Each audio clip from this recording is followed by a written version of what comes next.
How's everybody doing?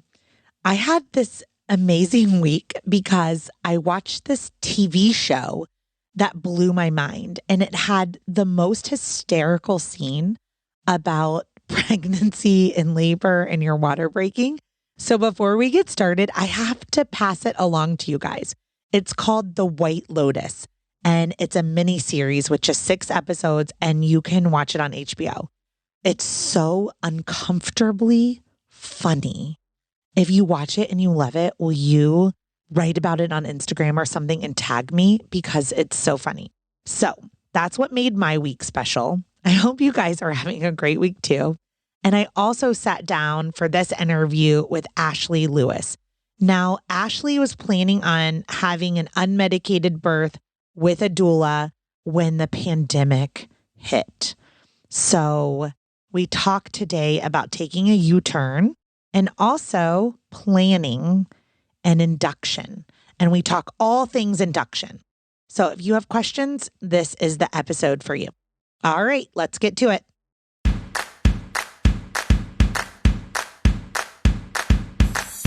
What does a contraction feel like? How do I know if I'm in labor? And what does a day of labor look like? Wait, is this normal? Hey, I'm Heidi. My best friends call me Hides. I'm a certified birth doula, host of this podcast, and author of Birth Story, an interactive pregnancy guidebook. I have supported hundreds of women through their labor and deliveries, and I believe every one of them, and you, deserves a microphone and a stage. So here we are. Listen each week to get answers to these tough questions. Birth Story, where we talk about pregnancy, labor, deliveries, where we tell our stories and share our feelings. And of course, chat about our favorite baby products and motherhood. And because I'm passionate about birth outcomes, you will hear from some of the top experts in labor and delivery. Whether you are pregnant, trying desperately to get pregnant, or you just love a good birth story, I hope you will stick around and be part of this Birth Story family. Hey, Ashlee, welcome to the Birth Story podcast. How are you? I'm great. Thank you. I'm so excited to be here. I am very excited. Today, we are talking about elective inductions, birthing in COVID, like having all of your plans get squashed because of a pandemic, having a newborn in the middle of a pandemic, all of the things. But I really am excited to talk to you about the induction process and what it's like to plan your induction. My listeners know my second was a planned induction, and that was really empowering for me. So I love these stories, and I love telling positive birth stories too, so that we can learn like what an induction looks like. So Ashlee, I am really excited to have you today. But before we dive into like your pregnancy and the birth, all of that, can you just share with the audience, like, where are you, a little bit about your family and yourself? Yeah. So I'm in Charlotte, North Carolina. I have been married for, 4 years. I hope that's right. And my son is 13 months. I am a counselor. Right now I'm working in the substance abuse field, but I'm moving into private practice pretty soon.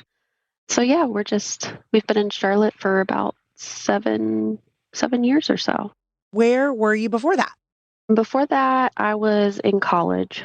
So I went straight from like college to here with my husband. So I jumped around a little bit, but I was mostly in South Carolina. Okay. Which university did you go to? Oh, goodness. I went to Presbyterian College for 2 years. Okay. And then I went to Winthrop University. Wow. And Winthrop, for those listening, is right outside Charlotte, and it's a wonderful university. So I'm so excited. We're in the same city, Instagram buddies. This is really fun. So your counseling business, I mean, this must be in the middle of a pandemic, especially with substance abuse. I mean, you must be really busy. Yes. I'm working at a facility, and the owner is saying that this is, the busiest and the most intense, I guess, that it's been in, his 15 or so years. It's a lot. It's really kind of sad, but it's also great to see all the people that are really wanting to change and get help. Yeah. And I just want to take a minute and say thank you for what you do and for serving our community because people are hurting right now. And if we didn't have counselors like you, I don't know where any of us would be. So thank you. And today you're No, here to thanks. teach. This is so great. Okay. So you were married and did Yes. you get pregnant on purpose? Did you plan your pregnancy? Did you have a fertility journey? What did that look like? We did plan. It took us about 2 years to get pregnant. During that first probably year or so, it was more of we're not on birth control. We're not doing anything to stop it, but we're not necessarily like planning down to the days trying to get pregnant. And then after that, I guess the second year was more of, okay, let's see what's going on here, and actually starting to really try to get pregnant.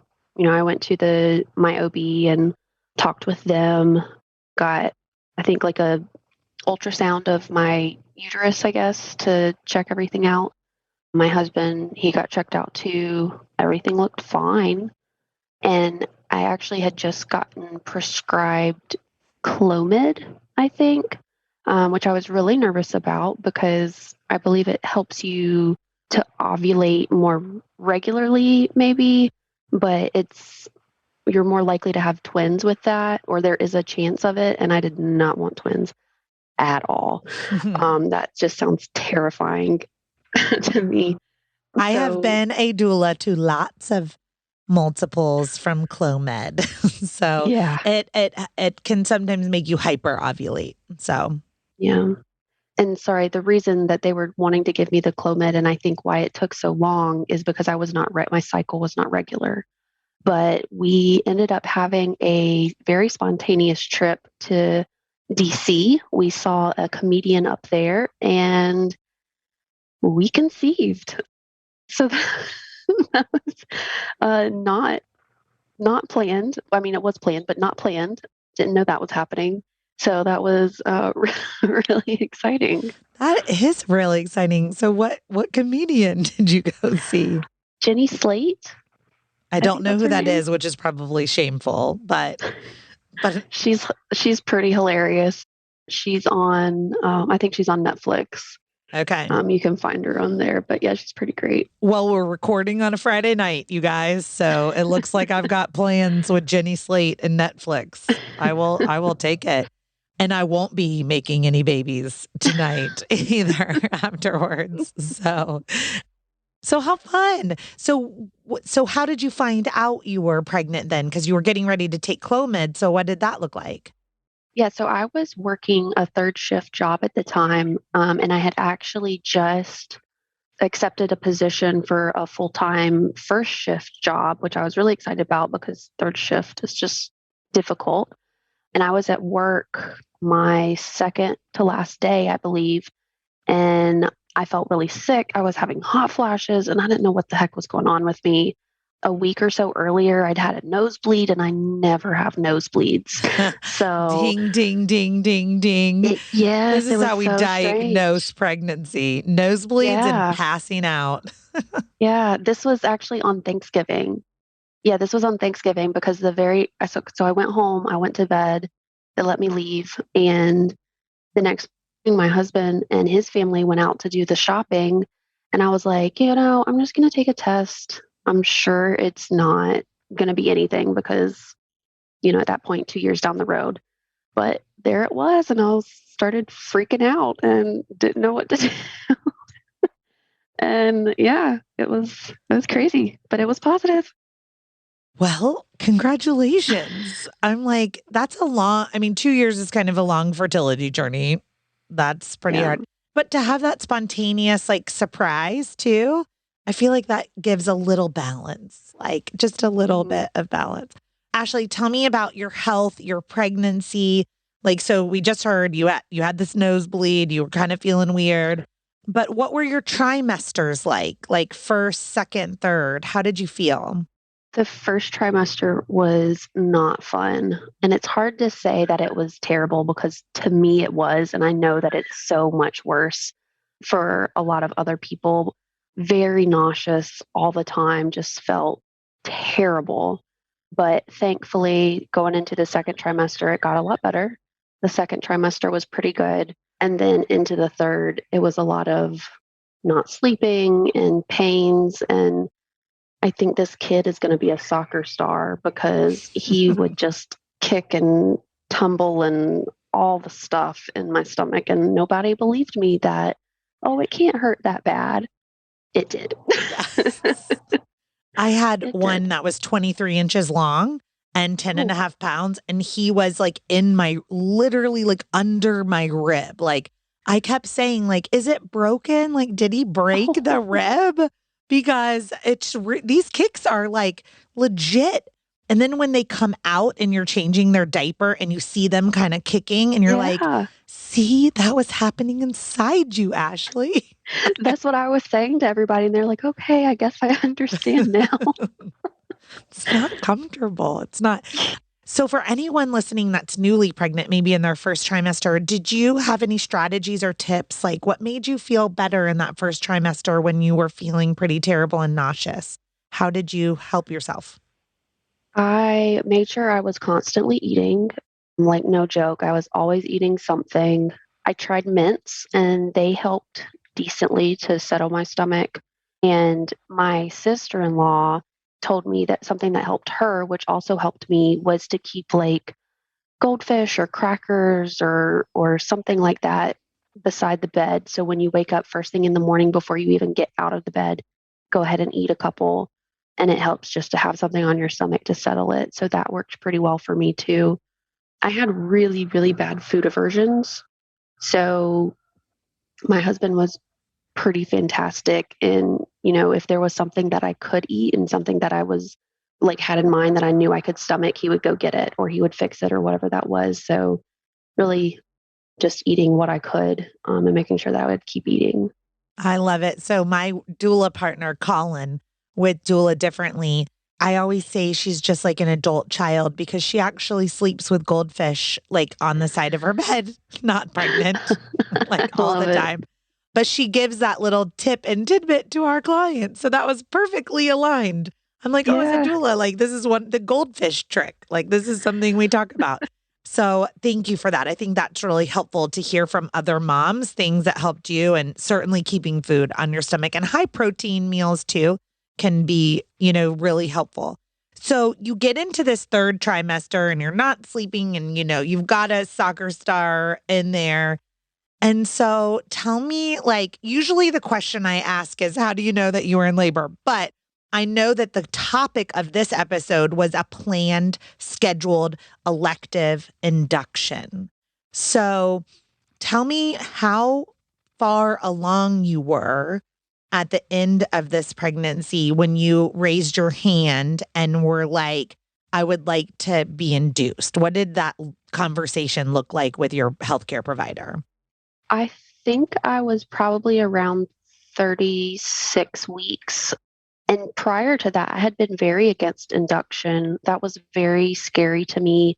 I didn't want that.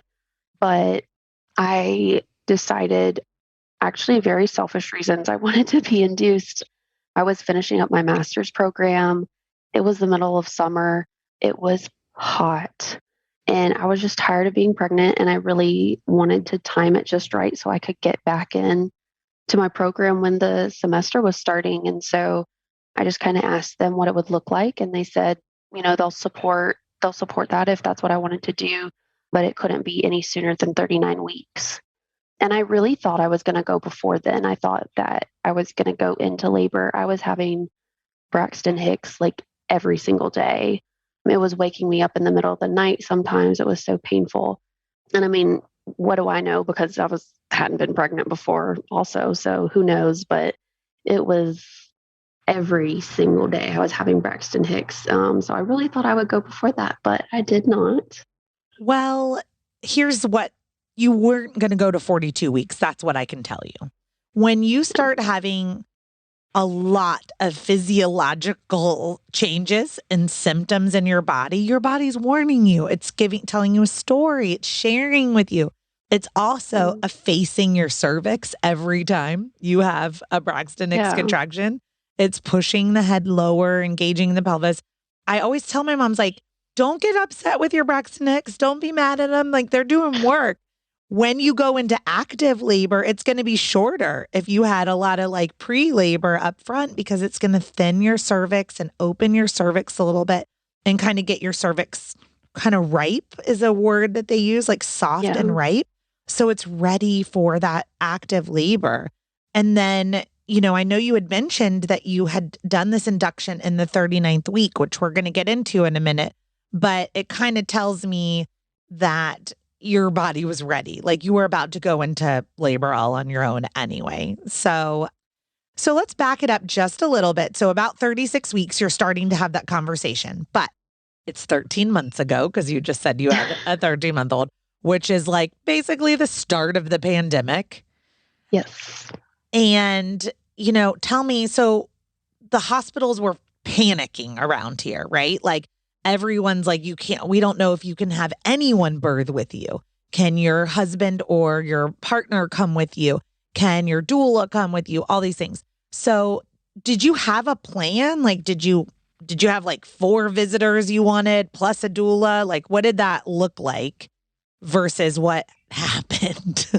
Yeah, no, I definitely had a plan. Again, kind of going in with the being scared of the induction process, I was just completely terrified of giving birth. Like, I've always wanted kids, but the thought of like how much pain that was going to be just, I couldn't imagine. And it just freaked me out so much. So I definitely wanted a doula.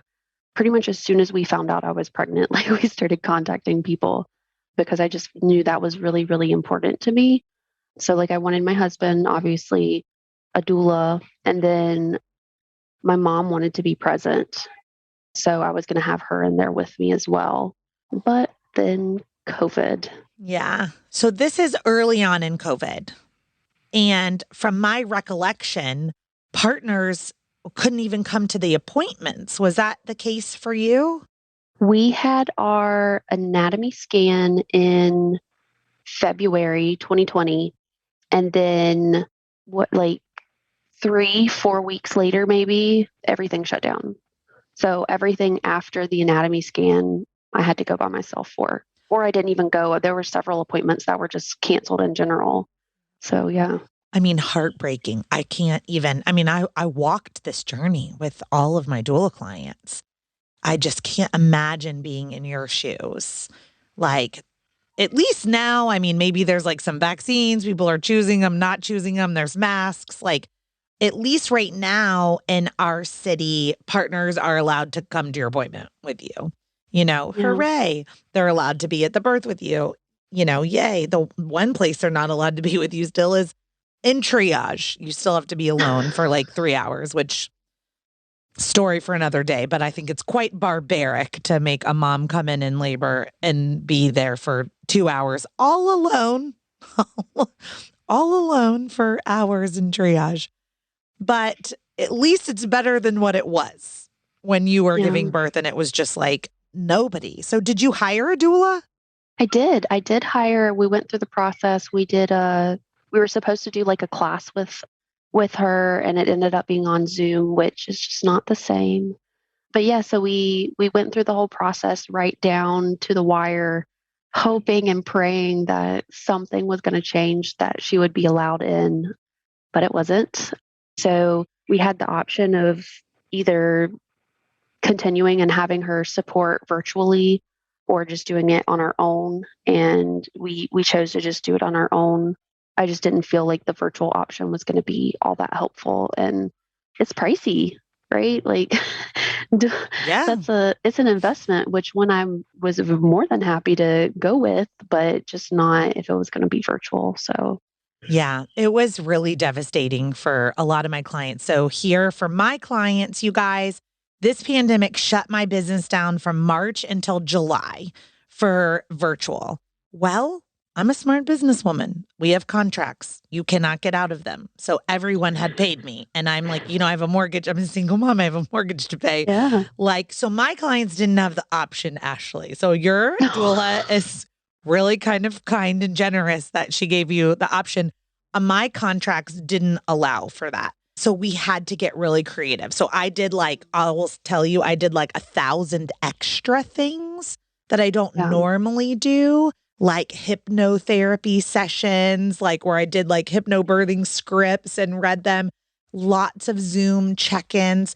I mean, all the pampering, sent them for these different experiences that we could have, made them custom essential oil blends. I mean, I was doing everything I could to make it valuable. And then I will say we had everybody have an iPad and a tripod and me in their ears, in their AirPods. And I did coach them virtually for all of those months. And I would hope that all of those clients will come on here and tell you that they had the birth experience that they dreamed about. Fortunately, none of my clients had to be induced. So we labored at home. Oh, good. Until they were basically ready to push. And then I was in their earbuds on the iPhone or on the iPad for the very end. That's different than your story, right? So if you were going into spontaneous labor, maybe you could have made a different decision to have been with your doula for 90% of your labor and then just kind of shuttled in for the end. And I think, if you don't mind me jumping in on that, I Yeah. think that makes a big difference too, because what you're describing, what you were offering your clients, wasn't what it looked like for me either. It wasn't what it looked like for me. So there weren't these touch points. There was we signed a contract and then we'll make a birth plan and that's it.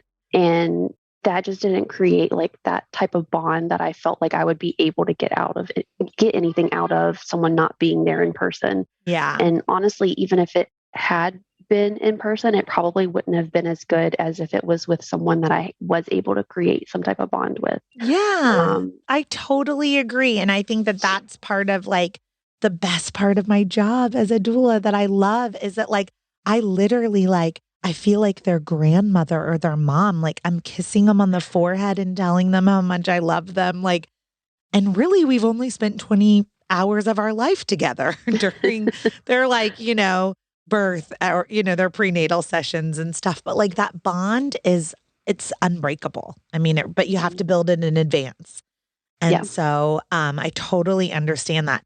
So here you are in the middle of a pandemic and you're like, okay, doula, scratch, mom at the birth, scratch. But your husband can go when? And you're like, okay, I really want to be at school. I have to give you a hug about this, Ashlee. That is not selfish. You used the word selfish. It is never selfish. It's generous to take care of yourself so that you can do the things that you love so that you can be a better person and a better parent.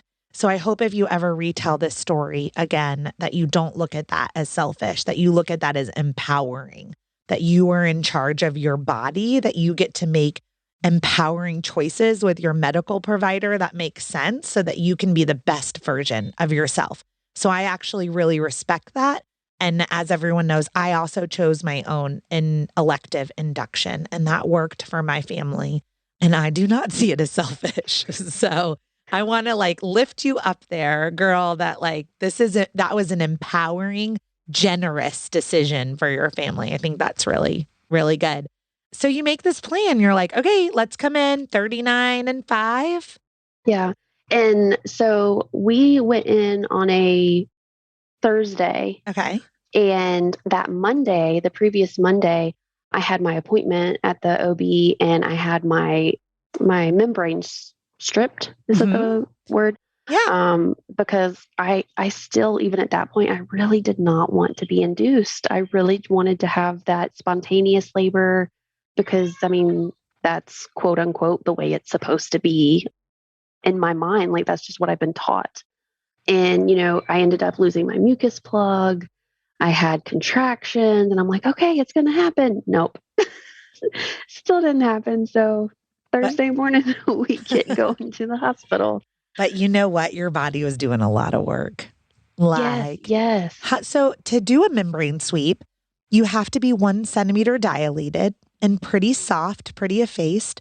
And essentially they go in and separate your amniotic sac from the top of your cervix and kind of massage. And it releases prostaglandins, and the cycle of prostaglandins to oxytocin to prostaglandins to oxytocin are two of the modes of action we believe that play a vital role in labor. And so they did this membrane sweep, and then you had contractions and your plug came out. So I would say your cervix was dilating and effacing. Do you remember what you were when you started your induction? I was either 2 or 3 centimeters dilated. I want to say 3. Yeah. I think I was like 50 or 60% effaced, something like that. So yeah, my body was getting there. Your body was ready. Okay. So there's something that they'll give you, and I don't know if they shared it with you or not with your practice, but it's called a Bishop score.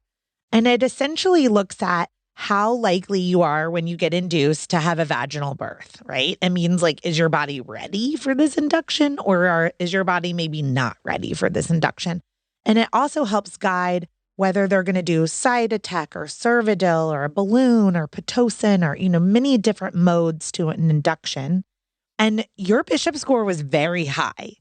So a high number is a really good thing. And a low number is like, well, your cervix is not ripe necessarily. And we need to it might take a couple days to do an induction.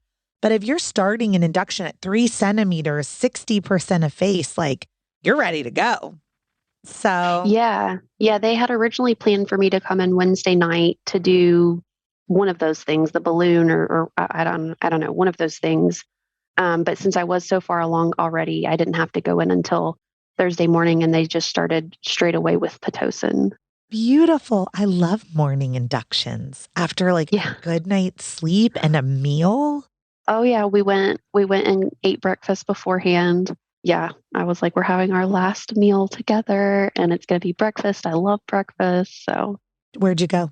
We went to Snooze in Plaza Midwood. Yeah, that's in my neighborhood. All you charlatans listening, Snooze. It's really, really good. It's really funny. I ask people, you always remember your last meal and then your first meal after you gave birth. It's like everyone can recall that. It's so interesting. I ate Bojangles on my way to my induction. So yours was a little bit classier than mine at the hot new brunch spot. So you're there in the morning and they start Pitocin. Now, you had told me you had hired a doula. Doulas are independent of the type of birth that you want. 50% of my clients get an epidural, 50% do not by choice. Okay. The statistics are probably a little bit skewed beyond that. But does that make sense? People hire me whether they want to have an epidural or not. That does not matter to me or my practice at all. Any doula. So if you want to have a medicated birth, there is still giant value in having a doula. If you want to have an unmedicated birth, giant value. So did you you planned this, but were you thinking in your mind, I really want to have an unmedicated birth, or I really, really want an epidural, or I really just kind of want to wait and see what happens? Did you have a plan? First and foremost, I wanted whatever was going to be the safest and get me through it. I wanted preferably unmedicated, and honestly, it was because I really hate needles and I was really scared of having an epidural. But I was open to, whatever is going to help get us through in a safe way, we would do. Yeah, I think that's a beautiful attitude for going into a birth. Hey, it's Heidi. I'm interrupting the podcast to let you know about a free resource that I've created for you at birthstory.com. All you have to do is go to birthstory.com and then click the tab that says The Workbook. Once you put your email address in, an entire resource library of all of my secret sauces are available to you for free as my thank you for listening to the Birth Story podcast and being part of this community. At birthstory.com, under the workbook, you will find a birth plan template, articles on circumcision, delayed cord clamping, flipping a breech baby, packing your hospital bag, acupressure points, placenta encapsulation, and so much more. There are over 20 free articles ready for you to download at birthstory.com. Now let's get back to this amazing episode. So you get in and they start the Pitocin, and my experience tells me they start it very slow, either a 1 or a 2, and then they go up usually by 1 or 2 milliunits every 30 minutes or so. Is that how they did it for you? Yeah, I believe so. It was really slow at first. As it was going, I wasn't really feeling much. And then even when I was, that wasn't like the contractions weren't really anything. So, they just kept putting it higher and higher. At that point, I was like, all right, I got to get out of this bed because nothing's happening. I got to move around some. So I tried to walk laps in the room and it just was a little tight. So I was like, all right, we're going to go in the hallway and try not to show my butt to anybody. And so we go and did a ton of laps around the hallway, which helped a lot to kind of start getting it going and actually start feeling something. And one thing that was really important to me that I wanted to do was try the bath. I really wanted a room that had a bathtub in it. I really wanted to be able to get into the water. So they gave me one of the monitors that aren't hooked up to anything so that I could get in the tub. And that was probably I got the Pitocin around 10 and I probably got in the tub between 2 and 4. And I was in there for maybe 10, 15 minutes and there was this huge pop. And my husband thought that somebody had banged their fist into the wall on the outside of our room. And I was like, oh my God, I think my water just broke. He's like, what? Are you sure? Did it? Yeah. I'm like, get the nurse. What a great way to break your water in the water. No Right. mess. No mess to clean up. I think that's awesome. So a couple of things for those of you listening today, that's really beautiful about Ashlee's story, because you're probably like, wait, she's on Pitocin and she's walking the hallways. It's portable. It's on a little stand and it goes with you. And if you have a Bluetooth wireless monitor, you can be monitored wirelessly, or they can sometimes do intermittent monitoring where you kind of walk around for a little bit and then they check on baby and you walk around a little bit and check on baby. There's a myth out there that if you get Pitocin or an induction, you're just stuck in the bed. So I love what you just said, Ashlee. You were like, I had to get out of here. I had to get out of this bed. And you can get in the bathtub. You can walk around. How beautiful. So what happened when the nurse came in? Were you like, help? So another part of that was I was positive for the strep B. Is that what it's called? Yeah, So, group beta strep. yeah. So I had tested positive for that. So I was under the impression that once my water broke, I could not stay in the tub, which I later found out that that's not accurate. I could have stayed. Not And true at all. And I'm going to interrupt because your vagina is not a vacuum. It doesn't suck water up and bacteria around your baby. That's not how water works. And vaginas work. And that is exactly why it's completely safe to have a water birth, regardless if you're GBS positive or negative. So I'm sorry no one helped you with that. So after my water broke, that's kind of when everything started going downhill. And that's when I was like, dang, this is really why I wanted a doula. So I got really scared. I jumped out of the water because I was like, oh gosh, I'm going to infect him or something. Oh. So I'm just standing there naked because I don't know where any of the towels are. And I'm just like, okay, well, this is where I lose my dignity because I'm just naked here in front of everybody, dripping amniotic fluid everywhere. So she came in, she checked to make sure that it had broken. It had. And almost, I don't know, within 5 minutes, I started feeling the most pain I have ever felt in my entire life. At that point, it was game on, and time does not, I can't space time from then to when I gave birth. I know that it was sometime between 2 to 4 ish, maybe even 4 to 6. I really can't remember when my water broke. And then I ended up giving birth at 10:19. But I tried to do some of the positions that we had learned, some of the hip squeezes, nothing. I couldn't get comfortable at all. I ended up getting back in the bed, and I think that was probably one of the worst ideas. I think that probably made it worse. But I didn't know what to do when the contractions were coming so quickly. I think also because of the Pitocin that they were coming so quickly That's that, exactly why they were coming so quickly. yeah, I couldn't think straight to figure out what I could do to make it better. So hug. Let's take a deep breath and hug. And for anyone listening that doesn't have a doula, maybe they can't afford a doula. And that's why they're listening to this podcast, because they're trying to get help. Okay. I'm going to tell you some things that if I was your doula, that I would have helped you with. Okay. One, we would have had a conversation on whether or not you wanted to have an epidural. Okay.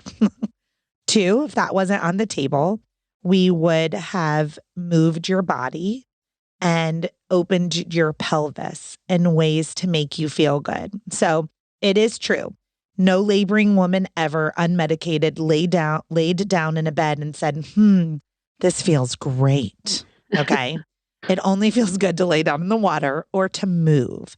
So swaying back and forth, deep squats. And the thought of going into a squat is like, oh my God, no way. I can't do that. But once you get into it, you're like, oh yeah, that does feel like so much better. It takes the pressure off. Double hip squeezes. Like your partner's got to learn how to master a double hip squeeze prior to going into labor. Like have a doula teach you, have someone teach you, look on the internet, practice. I mean, you just got to like make some double fists, get into the right position. And like the birthing person is going to tell you if it feels good or not. They're going to be like, nope, or yes. And then, your birth partner can figure out what feels really good. So those double hip squeezes, I'm like, they joke that I'm the CrossFit doula, which is really funny, but I make a circuit because my clients and their partners don't know what to do. And especially when I was coaching virtually, I'm like, okay, 5 lunges to the right, 5 lunges to the left, like during contraction. So now we're like 10 contractions done, 5 deep squats, 5 lean over the bed forward with some double hip squeezes, 5 contractions on the toilet. So you can see just like we're with Pitocin, we've got our little pole.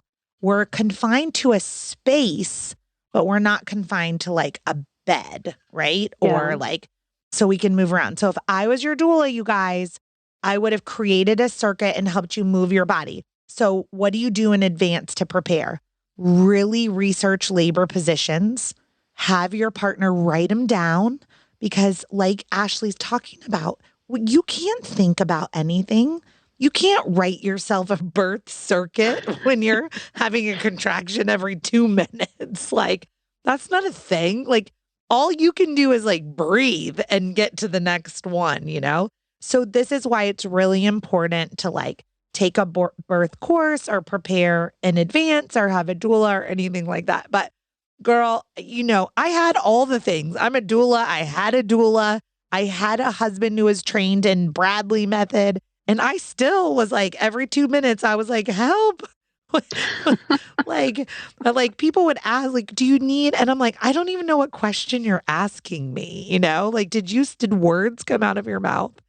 You just stare at people like, I'm in an alternate dimension, Yeah. Like you people are in this dimension. I'm in a different one now. And that's what happens. Exactly.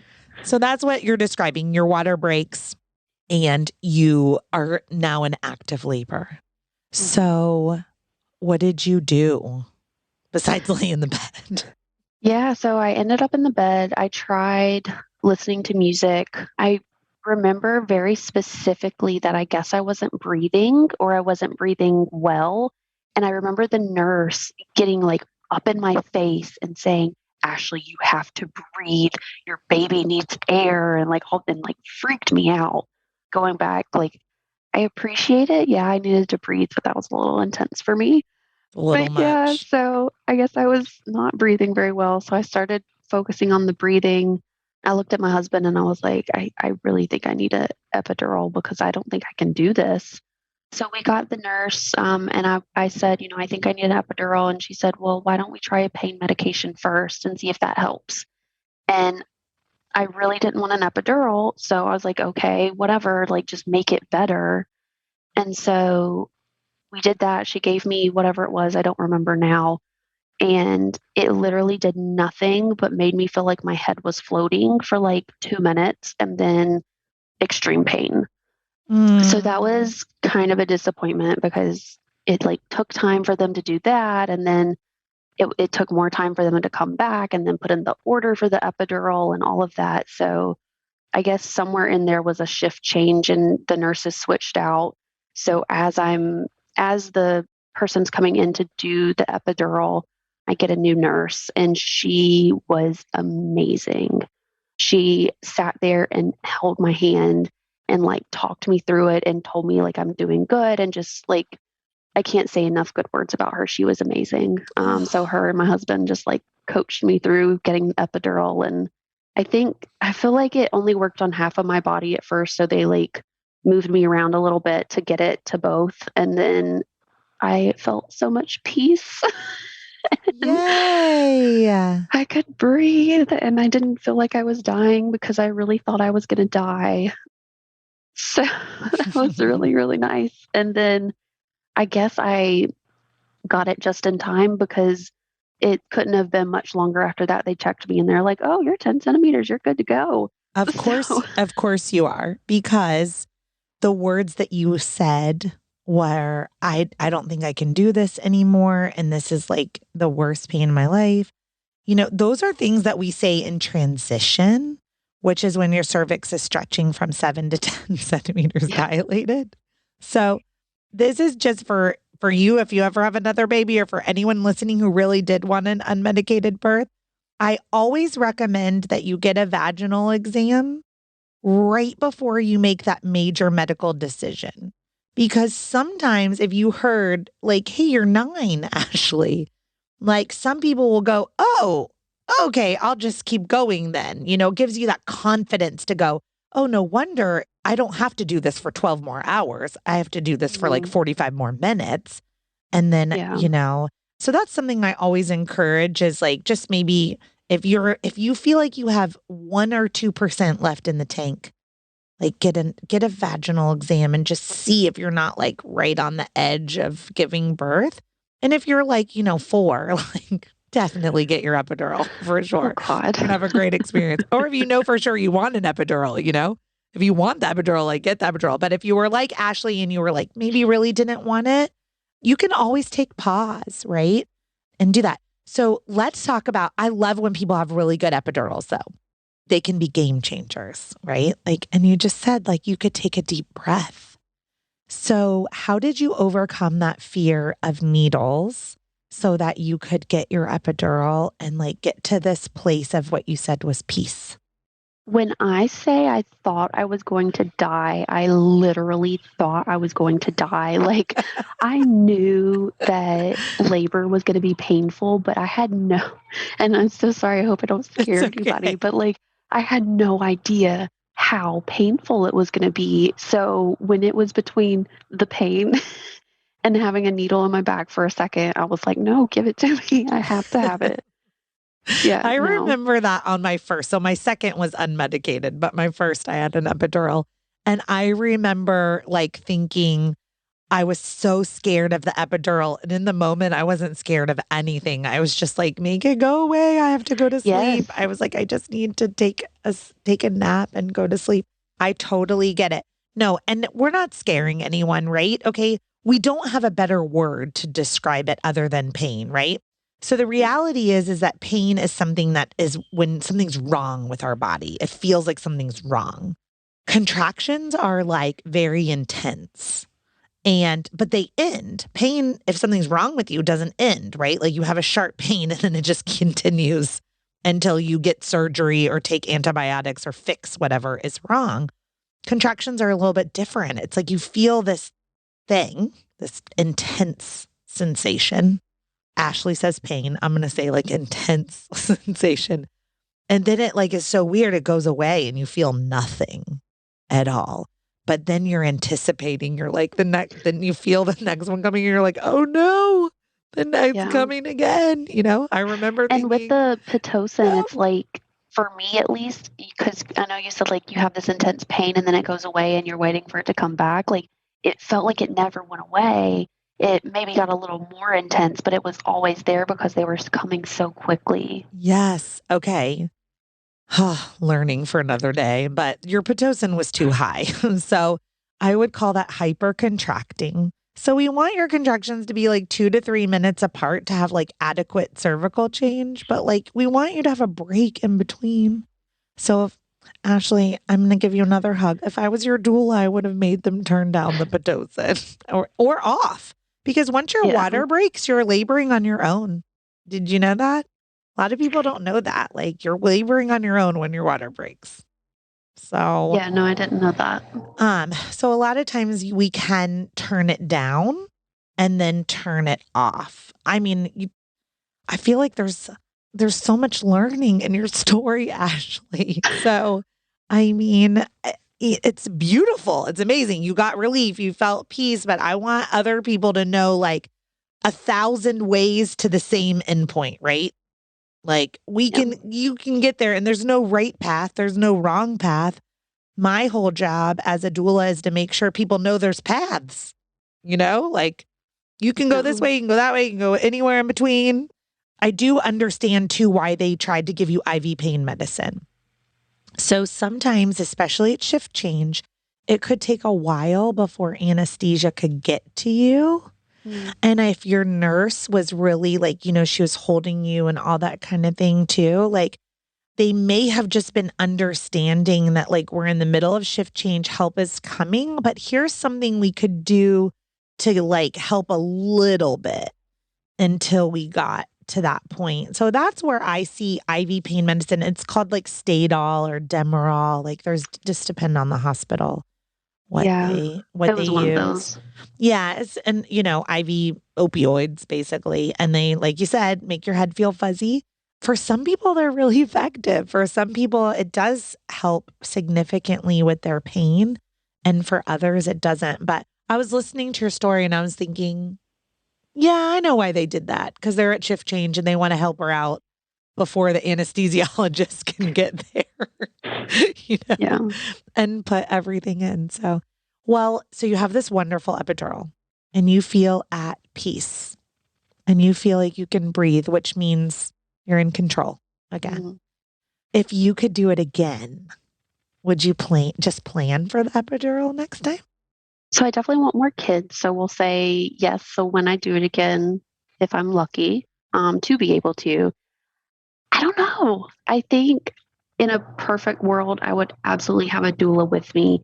And I would probably really rely on her to help me make the right decision when it comes to it. I don't think I would plan either way. I would like to get through it unmedicated. I just would like to have less medical intervention. I don't know. I'm open to, again, just whatever is going to make it the safest and healthiest for both of us. Yeah. I'm surprised by your answer. I'll be honest, but I love it because I really want people to hear what you just said. You just said, I felt like it was the worst pain in my life and I was dying. And then you said, but I kind of want to feel that again. You did say that, didn't I? Yeah. Yep. You know what I mean? Like, that's how cool birth is, you guys. Like, that is how cool birth is. It's like really crazy intense, but like, in a way, it's like, yeah, I did that thing, you know? And you did, Ashlee. You had your water broken on Pitocin and you were laboring unmedicated for a very long time. Like there are no trophies or badges, but like we should get one. You should have one for that experience. I mean, how amazing. I just think that's so funny. I'm like, oh yeah, we're so strong as women and people don't think that about us. Like you're like, I thought I was dying. Give me some more, you know? Let's do it. Okay. So now you're comfortable and they check you and you're complete. How long did you push for? I think I pushed for about 45 minutes. I was really terrified that I was going to be there doing it for hours. And I was like, oh God, this is going to take forever. I'm not going to be able to do it. This is so hard. I had a lot of trouble figuring out how to do it. I feel like this isn't a TMI spot that I can say whatever, but like it really felt like I was pooping, which I know like that's what it That's what it feels like. I know that's what it's supposed to be, but I just thought that, I don't know, I got way inside my head. I think because I wasn't feeling the pain anymore, that I was more self conscious. So it was really difficult for me to get into the pushing aspect, I guess.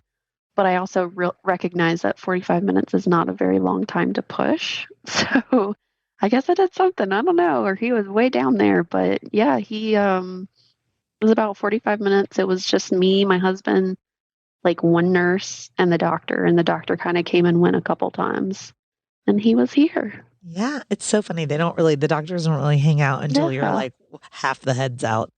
Yeah. They're baby catchers, like baby catchers and surgeons, and your nurse is your labor nurse, right? Like, I think that's a really like we're labor and delivery nurses, but it's really important. Like they're trained to labor with you, and then your OB comes in to catch. Sometimes a midwife will hang, the head midwives will sometimes hang around a little bit longer. But yeah, 45 minutes is pretty short. Ashlee, doesn't mean it's any less intense, like you said, but it's pretty short. Nobody knows how to push with an epidural, so don't worry about that. I feel like that's what the nurse is for, to help, or your doula, to help coach you through that sensation. And, I wish we had a better analogy. Like, I'm all over Instagram and I like all these birth workers, and it always comes down to like, push like you have to poop. And it's like, well, while that annoys me, it's also like kind of true. I mean, it's like your Yeah. vagina and your rectum are right next to each other. Yeah. And it kind of feels like the same place. So, when someone comes up with a better analogy, let me know. But the best I can come up with is like pushing a dry tampon out. When you're in the last day of your cycle and you've got a dry tampon inside you, like the muscles that you need to push that dry tampon out so you don't pull your tissue out.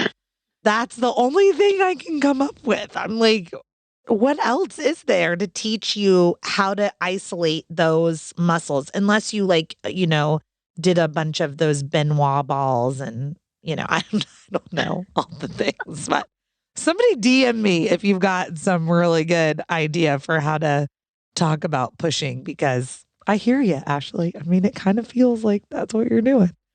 And sometimes you are doing both, you know? It's like a lot. So, did you do anything with your placenta? And this is kind of where I guess the part about the birth plan comes back into play.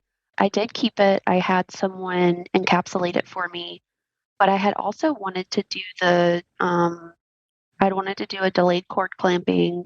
I'd wanted to hold him for like that hour or so for direct skin to skin. I'd wanted to donate the cord blood. Mm-hmm. Is that what it is? I guess nobody read my birth plan or cared. I don't know. I'm still, I guess, a little salty about that apparently. But they forgot or something fell through or something. So I wasn't able to do the cord blood banking or whatever it's called. They put him on me for like a second when he came out and then took him away. And I don't know if there was a reason. Like, I don't know if there was something wrong with them that they had to go check out, or if, again, they just didn't pay attention to what I had wanted. But, like, in that moment, I just felt like super vulnerable. Like, I had a small tear, so I was wide open getting fixed for that. And I'd just done this huge thing. And I was like, but he's over there. Why isn't he here with me? So that was pretty hard. And that's something that I just didn't know how to advocate for myself in that moment, which I wish I had been able to do. And I would really like to do differently for the next one. But yeah, that was kind of the post birth aspect. I want to give you some healing because I work at that hospital a lot. That hospital does not have baby friendly designation like the other hospitals around here. However, I work there a lot. If they took your baby off of your chest very quickly, there was probably a reason. Okay. So they do not separate moms from their babies in that skin to skin at this particular hospital unless your baby needs a little extra support. So maybe it could have been something as simple as they were just monitoring pulse or respirations or color, grimace, like anything like that. But I just want to give you some peace there. So Yeah, no, thank you. That does make me feel a little bit yeah, better. I don't think that that was lack of advocacy. I think that that was just your baby just probably needed a little bit of extra eyes on him. But it is really important that you put it in a birth plan and that someone in the room is speaking up for you. Yeah. So even like when the doctor comes in and you're getting ready to push, maybe just having your partner, whoever that is, say, "Hi, we have a birth plan and we have newborn care preferences. Could you look them over while she's pushing?" Because you don't need anyone's help to push, you know? I mean, maybe your nurse, but like the delivering provider, like has a minute to read over a birth plan, usually. Sounds like your doctor had 45 minutes to, Yeah, right. to read over your birth plan preferences for delivery. So anyway, so yeah, you're totally right in that they should have read it over. So it's really interesting that you brought up cord blood banking because there is public and private. And I just interviewed Catherine Cross, the CEO of Anja. The website's useanja.com, and that's for private cord blood banking. But while doing that episode, I was researching public cord blood donation. It turns out that you should register around before 34 weeks gestation and that most of these public banks will send you a kit and it's something that you do in advance. Who knew? Right? Like I have been a doula for 17 years. I had no clue that I needed to coach or educate my doula clients to do something prior to 34 weeks gestation. So if you just Google everybody like public cord blood banking in my area, and then you register and then they ship you a kit, and then you can donate your cord blood and your cord tissue. And then if you want to do it privately, where it's yours and you have access to it, then I do recommend the company Anja, which is ANJA. How beautiful that you were willing to donate your cord blood, though. Yeah. Like, And honestly, I don't even really know like a whole lot about what it's for, but I've always been, if there's anything that I can do that could help somebody else, I mean, I'm not going to use it. It's just going to go into like the waste or whatever, right? So, yeah, yeah, I would love for someone to be helped with that. it's beautiful. You can also donate your placenta at most hospitals, and that's not something you have to register for in advance. So you can ask if your hospital participates in placenta donation. At one of the hospitals here in Charlotte, we are partnered. I think it's Wake Forest or Duke or Chapel Hill. I don't know, one of the big universities. And they make skin grafts for burn victims Oh, at the wow. big burn center. Maybe it's Chapel Hill, can't remember. But you can, in the moment, you can donate your placenta. That's really cool. So ask everybody if your area has placenta donation. It is a little bit more involved if you want to do public cord blood banking. What it does, Ashlee, is right now there are 85 different diseases and cancers that are FDA approved to be treated with cord blood. So essentially, they're collecting stem cells, which are blank cells. So let's say a child or someone has leukemia, those stem cells can be injected and then they can heal, repair damaged cells. Oh, wow. Yeah. So you can literally save and transform lives either through public or private donation. So I'm glad you brought that up. Yeah, I had no idea that it was that intense of something. That's beautiful. Yeah, it really is. Like it's community at its best. So, well, Ashlee, thank you for sharing your story today and talking about inductions and a beautiful epidural. We all need a good story, right? And you had a short labor and short pushing. And I know, like, I can see your face. Like, we're on Zoom, I can see your face, and I can feel some of the, I don't know, hurt, I guess, from the things that were taken away from you that you wanted that you didn't get. But I really appreciate you sharing it so that other people could learn today and maybe implement some of the things that we talked about that could look different And maybe I helped you today so that if you are blessed with another child in the future, that you could take some of the things I shared with you today for your own next story. Hopefully that will help you too. So before we go, what is your favorite baby product that you think all of the listeners should consider having on their registry? Yeah, so the Miracle Blanket is an amazing swaddle. Our pediatrician recommended it because we could not figure out how to swaddle my child. It just wouldn't happen.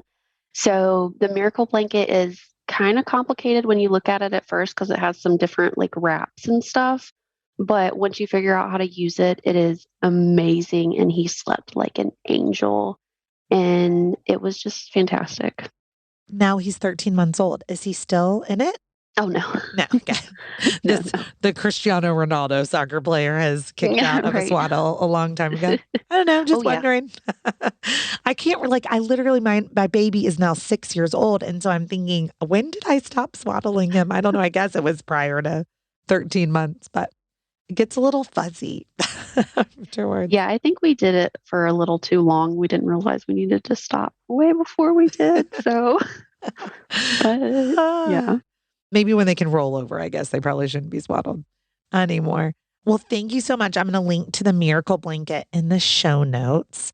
Ashlee, if anyone has any questions for you about your birth story or just wants to give you some encouragement and love, what is your email address so that they could send you a note? Yeah, so it's going to be my first and last name, Ashlee Lewis. My name's ASHLEE, Lewis0610 @gmail.com. Perfect. Ashlee, thank you so much for being on. And I'm really excited to get to my date by myself with Netflix and this amazing comedian tonight. So thanks for the plans. Have a great day. Thank you. You too.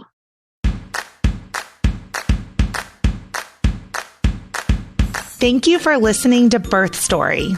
My goal is you will walk away from each episode with a clear picture of how labor and delivery might go, and that you will feel empowered by the end of your pregnancy to speak up, plan, and prepare for the birth